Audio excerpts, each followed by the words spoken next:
Terima kasih Anda kembali menyaksikan Kominfo Newsroom pemirsa. Hari ini Presiden Joko Widodo meresmikan smelter milik PT Aman Mineral Internasional di Sumbawa Barat, Nusa Tenggara Barat. Smelter yang memiliki nilai investasi mencapai 21 triliun rupiah ini kian memperkokoh posisi Indonesia yang merupakan salah satu produsen tembaga dunia. Dengan mengucap Bismillahirrahmanirrahim, smelter tembaga dan pemurnian logam mulia Aman pagi hari ini saya resmikan.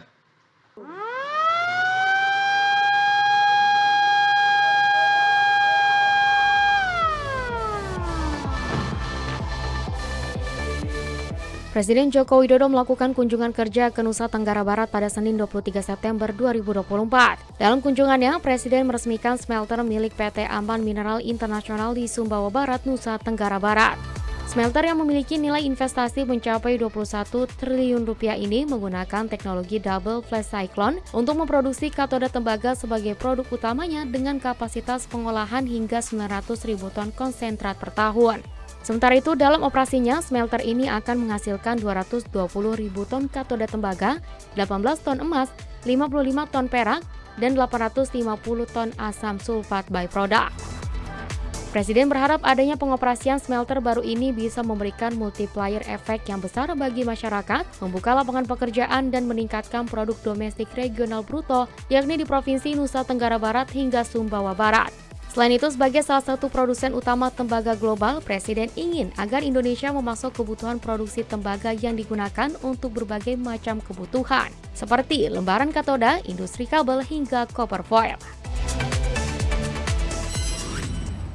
Sebanyak 2 ton ikan layang di perairan Nunukan, Kalimantan Utara berhasil diselamatkan dari aktivitas pemasukan ikan secara ilegal dari Malaysia. Kasus tersebut tengah dilakukan pemeriksaan lebih lanjut dan akan ditindak secara tegas sesuai dengan peraturan perundang-undangan yang berlaku.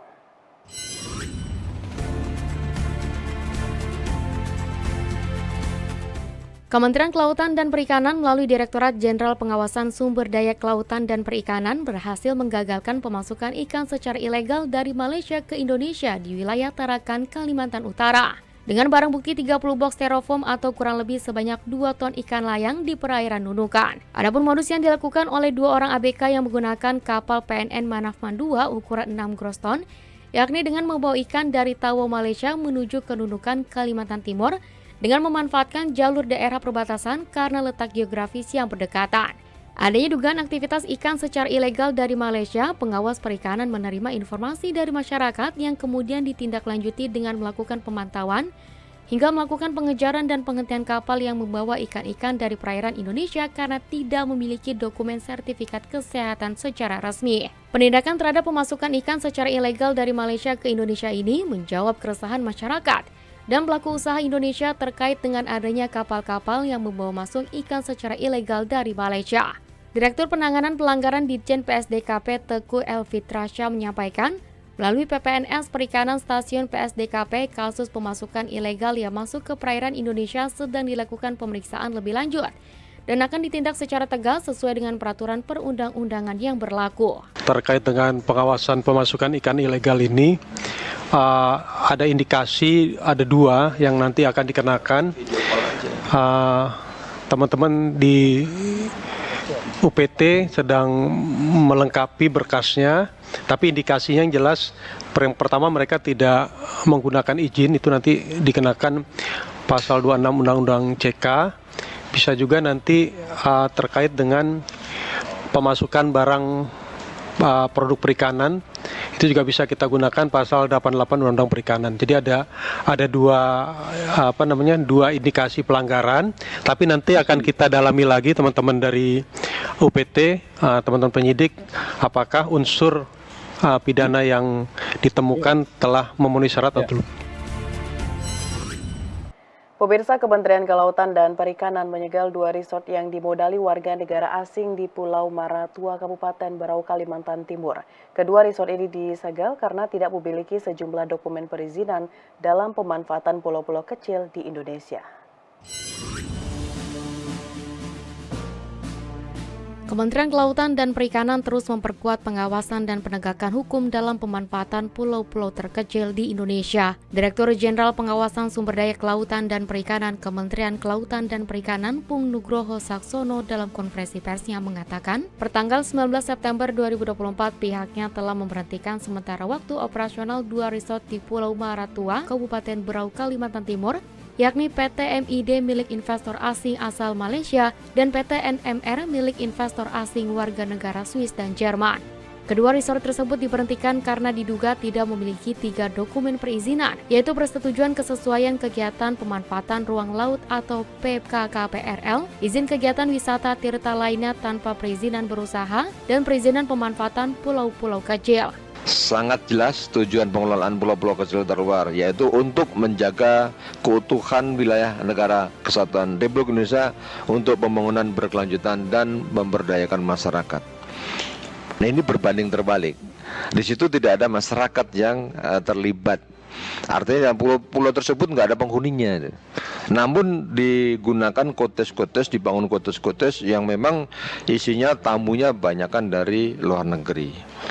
Mereka pemasarannya menggunakan jaringan internet. Ada 2 pelaku pemanfaatan pulau-pulau kecil yang kami lakukan paksaan pemerintah, yaitu dengan menghentikan sementara kegiatan. Dua-duanya adalah PMA, yaitu PT MID dan PT NMR. Pung juga menegaskan bahwa upaya ini dilakukan untuk meningkatkan kepatuhan para pelaku usaha terhadap aturan, sehingga bagi PMA yang ingin mendirikan usaha di pulau-pulau kecil diwajibkan harus mendapatkan izin dari KKP terlebih dahulu dan harus mematuhi segala peraturan yang telah ditetapkan sesuai dengan undang-undang yang berlaku. Itulah kehadiran kami, bagaimana kita pastikan pelaku usaha tersebut untuk tertib. Ya, untuk tertib yang sebelum tahun-tahun lalu sebelumnya ini tidak ada. Kami hadir, kita pastikan yang harus dia bayar PNBP ke negara harus bayar. Apabila tidak lakukan pembayaran maka akan kami segel dan kami tutup untuk usahanya mereka. Sehingga mereka ada rasa kekhawatiran ataupun ketakutan ketika berinvestasi secara ilegal. Kami ingin investasi yang ditanamkan di negeri kita ini semuanya legal dan terdaftar sehingga negara mendapatkan manfaat di situ. Sekian, terima kasih. Informasi lainnya pemirsa, sebagai bentuk memperkuat kerjasama bilateral, Menteri Luar Negeri Republik Indonesia Retno Marsudi dan Menteri Luar Negeri Nepal Arzu Rana Diuba menandatangani perjanjian bebas visa diplomatik dan dinas atau PBVDD di RI Nepal. Menlu berharap dengan adanya perjanjian ini dapat meningkatkan kerjasama bilateral antara kedua negara.